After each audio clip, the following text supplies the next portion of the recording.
வரமாட்டேன். அப்பா வா வந்து பாரு.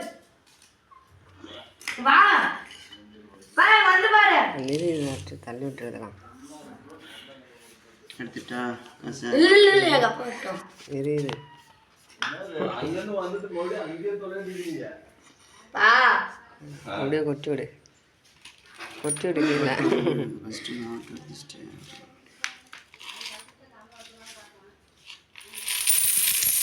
அகாசு அப்படியே பாருங்க. ஆன்னு சொல்லி சொல்ற காசு வந்தால